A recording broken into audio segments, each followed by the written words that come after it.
So normally I got the jacket and the chucks on, and we meet him with some sort of like corporate logo here, and he's selling us a new car. Yeah, that's right.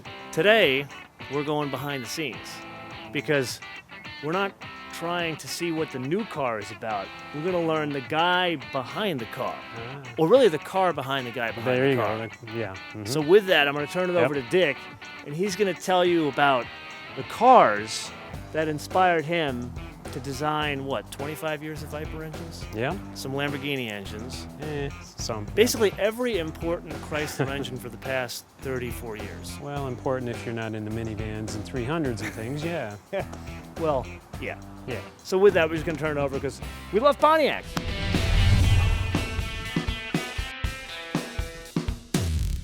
I'm going to start here with my 1974 Z28.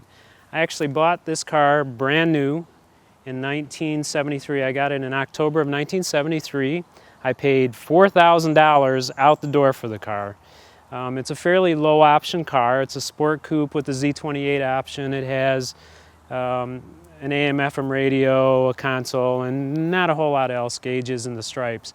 So it was a low option car, and it was quite an adventure just getting the car. What I really wanted when I was 17 years old was a Super Duty Trans Am. That's the car I really wanted. And I talked to my dad about it. He was going to have to co-sign a loan, and I said, I really want a 455 Super Duty Trans Am. He said, you're not getting a 455 anything.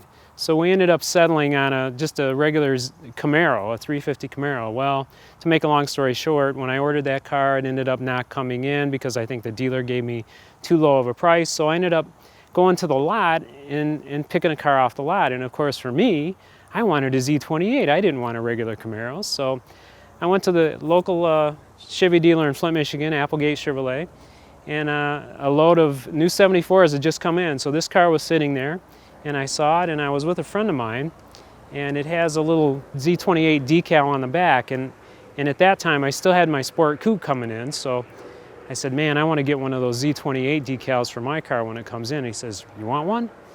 And he looked around and he peeled the decal off of this car. So lo and behold, of course, my car doesn't come in. I end up coming back and I make a deal for this car, except it's missing that little decal off the back. So talked to the salesman about it and we got the decal replaced. But it was kind of ironic that here I am buying this car and we stole the decal off it. So this car really inspired me to become the engineer that I was. From the day I got it, I was tinkering with it, which my mom and dad just hated the fact that I went out tinkering with the car. It's a brand new car, you don't need to mess with it, but I always needed to make it better, you know, a dual point distributor, take off some of the smog stuff, this, that, the next thing. And it really taught me a lot about engines and how cars work, and I think honestly, had it not been for this car, I probably wouldn't have been the person and the engineer that I became later in life. So this car means a lot to me.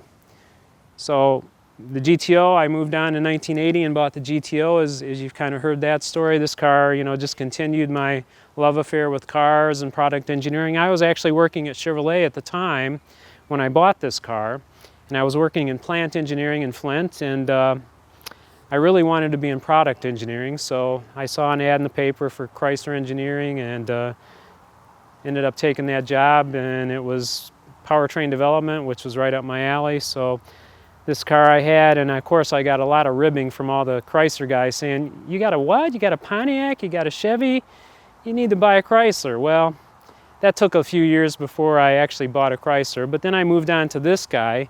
After working on the Viper for so many years, when we started doing the Gen 4 Viper, the engine was so great in it, making 600 horsepower, and it just felt so good. I decided I really needed to have one. So I actually sold the Super Duty that I had bought later in life after I decided I always wanted a Super Duty. So I went out and bought one. I drove that car for a few years, and I sold it for a nice profit and bought this car. So this car is actually a very special Viper. It's the very first orange Viper ever built. We did a few extra tricks to the engine before it was actually assembled, and I actually got to assemble quite a number of the bits on this car while at the plant. So it's a really great car. I drive it sparingly, but I love the car. It's really wonderful. MotoMan won't let me show my Challenger Hellcat because I sold my Super Duty Trans Am to get it. And he hated the fact that I sold that Trans Am. But I had 2 Trans Ams, 2 Super Duties. The second one that I recently sold was one that I got out of California. It was in boxes and I put it all together. I had a perfect example sitting right there next to it with my other Trans Am, and ended up selling it for a tidy profit as well and buying a Hellcat Challenger, which I hope to drive more than I probably would have ever driven that Super Duty Trans Am because it was just too nice to drive. I am not the only one that is pissed off at him for selling that Super Duty. Who else is pissed? Everyone watching. Oh. Okay. But I got a Hellcat. But you forgot part of the story. Uh-oh. I was here when he was contemplating selling this car. Yes, that's right. And what did I do to try to convince you to not sell the car? You called the Blue Book guy himself on... The guy who writes the book, right. Dave Kinney, who writes the book on classic car values. That's right. And what did he tell you? He told me not to sell that car, but yeah, I had to have a Hellcat. It was 707 horsepower. It was much more colorful than that. It was you would be a fool to sell a Super Duty. He neglected to tell you it was a 4-speed. Both of them, 2 4-speeds, yes. So this man, and how many did they make with a 4-speed? 212. And you had And I had 2 of them. I had 1% of production. of the entire production. That's right, yes. And you sold them both. I did, and bought Chryslers with them. That's a very bad decision. Well. And you know me, I love Challengers. Yes, you do. You know, I have a special attachment to Challengers. What about Vipers? I didn't do Target in one of those. Ralph took that car. That's right. Okay. So that's why I have the special attachment. And you will never see that Hellcat on my show ever because of what you sold to get it. Because I didn't experience. I wasn't around when he sold the Super Duty for this one. I couldn't tell you, could I? I mean, when I sold the car, you sent me a couple of notes, and I just couldn't bring myself to even tell you that I sold it. By the time you guys see this, you may have already seen we went to some special party with this car, and this was the car I brought, and then he brought that one. But I still thought he had the Super Duty because I wanted to bring. I mean, how often do you get a chance to have a 4-speed Super Duty 74? It was the only powerful muscle car in '74. Yeah. I mean, run rings around that one. Although that was the performance car of the year in 1974. You didn't tell 2 stories here. Yeah. You didn't tell a story about the exhaust on this thing, which you did with this. Yeah. And you need to recap the story here. You know, we're gonna have to come back to that one. You have to recap the story on this one, on how what happened in the back seat of this car twice. Well, I kind of alluded to that. Well, no, that was in the other episode.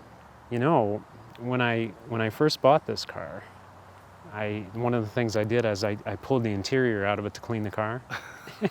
And guess what I found under the back seat? Not a rubber. Yes, I did. And on that bombshell, yes, we're going to leave you guys with a question. Who thinks he made the right decision to sell a car that is going to go to the stratosphere in terms of collector car value, one of 212?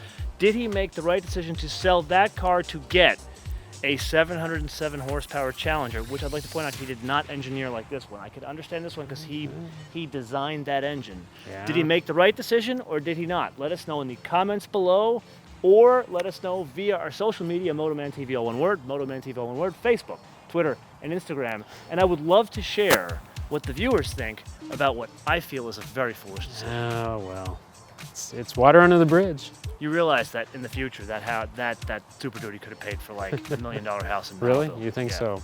Yeah. Not that $1 million house in Malibu is a very big house. No, it's at least about the size of my shed back there, I think. Okay, so we want to hear from you guys. Because this man, we love him, but foolish when it comes to Super Duties.